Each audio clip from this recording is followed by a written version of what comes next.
मिसाइलों की ये तस्वीरें इजराइल और गाजा सीमा की नहीं, बल्कि भारत और चीनी सीमा की है। इजराइल वाली गलती कभी नहीं करेंगे पीएम मोदी। रातों रात लिया ये बड़ा फैसला, हो गया खेल। इजराइल की तरह अगर पाकिस्तान चीन ने भारत पर दाग दिए 10,000 रॉकेट, तो ये एक्शन लेगा भारत। भारत की तरफ से ताबड़तोड़ फायरिंग की ये तस्वीरें सिर्फ संयोग नहीं, बल्कि एक बड़ा प्रयोग है इंडियन आर्मी का।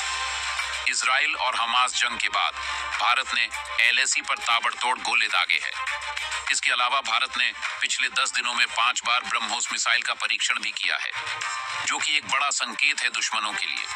भारत ने पहले रूस और यूक्रेन जंग से कई सबक सीखे हैं और अब भारत इजराइल पर हुए हमले का भी बड़ी गहराई से अध्ययन कर रहा है। इजराइल जो गलतियां पिछले कई सालों से कर रहा है, भारत ने उन्हीं गलतियों से कई बड़ी सीख ले ली है। हमास के सरप्राइज अटैक के पीछे हथियारों और मोसाद का फेल होना तो है ही, लेकिन इजराइल की कूटनीति भी कमजोर रही, क्योंकि इजराइल इतने सालों में भी हमास जैसे आतंकी संगठनों को कमजोर नहीं कर पाया। लगभग दुनिया के सभी मुस्लिम देश फिलिस्तीन और हमास को ताकत देते आ रहे हैं। इसके अलावा इजराइल पिछले 1 साल से देश में चल रहे वामपंथियों के प्रदर्शन को भी नहीं रोक पाया, लेकिन भारत में प्रधानमंत्री नरेंद्र मोदी ऐसी गलती कभी नहीं करते। भारत में पड़ोस में बैठे दोनों दुश्मन यानी पाकिस्तान और चीन को कमजोर कर दिया है। पाकिस्तान तो बिल्कुल खत्म हो चुका है और चीन की स्थिति भी कुछ ज्यादा मजबूत नहीं है। इसके अलावा भारत सरकार ने देश में ही बैठे वामपंथी अर्बन नक्सलियों का नेटवर्क भी तोड़ दिए है। एक्सपर्ट्स का मानना है कि 2014 से पहले पाकिस्तान खूब मजे कर रहा था। दुनिया के सभी मुस्लिम देशों से पाकिस्तान को भी वैसा ही समर्थन मिलता था जैसा फिलिस्तीन को मिलता है। लेकिन 2014 के बाद पाकिस्तान की ऐसी बर्बादी शुरू हुई कि ये देश आज आटे की लाइन में खड़ा है। आज लगभग सभी बड़े मुस्लिम देशों ने पाकिस्तान का साथ छोड़ दिया है। ये कोई संयोग नहीं है, ये वो रणनीति है जो भारत ने कर दिखाई है और जो इजराइल नहीं कर पाया। चीन भी व्यापारिक और रणनीति के तौर पर भारत से पिछड़ रहा है।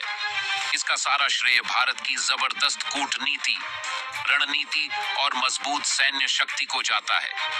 लेकिन फिर भी अगर भारत पर इजराइल जैसा हमला हुआ तो देखिए क्या होगा। दरअसल इजराइल पर आतंकवादी हमलों का खतरा हमेशा बना रहता है, इसलिए इजराइल के निगरानी चौकसी और घुसपैठ को रोकने के जो इंतजाम हैं, उनका लोहा पूरी दुनिया मानती है। इजराइल में स्मार्ट फेंसिंग है, जहां पर अगर कोई भी शख्स घुसपैठ करने की कोशिश करता है तो पता लग जाता है। इजराइल के पास रॉकेट हमलों और मिसाइल हमलों को रोकने की फूल प्रूफ व्यवस्था है। लेकिन हमास ने इतने बड़े पैमाने पर हमला किया कि इजराइल के सारे सुरक्षा इंतजामात धरे के धरे रह गए। हमास ने इजराइल की फेसिंग के नीचे से घुसपैठ नहीं की, बल्कि उसे बुलडोजर से साफ कर सीधे अंदर आए। हमास ने एक साथ जमीन, आसमान और समुद्र से हमला किया। रॉकेट का हमला इतना तेज था कि आयरन डोम जैसा सिस्टम भी फेल हो गया। अब भारत इस पूरे मसले का बहुत बारीकी से अध्ययन कर रहा है। भारत के ऊपर आतंकवादी हमलों का खतरा उतना ही है जितना इजराइल पर है। भारतीय सेना ने घुसपैठ को रोकने के लिए अलग अलग तरीके से इन्फिल्ट्रेशन ग्रिड लगाई जा रही है। भारत में ऐसे स्वदेशी डिफेंस सिस्टम तैनात होंगे जो किसी भी हवाई हमले को रोक सकेंगे। अब आपकी क्या राय है पीएम मोदी इस फैसले पर? कमेंट में लिखकर बताएं। इसी तरह से लेटेस्ट न्यूज सुनने के लिए दूरदृष्टि न्यूज चैनल को सब्सक्राइब करें तथा वीडियो को लाइक करें व अपने सभी दोस्तों को शेयर करें, जिससे सभी को जल्द से जल्द जानकारी प्राप्त हो सके। जय हिंद।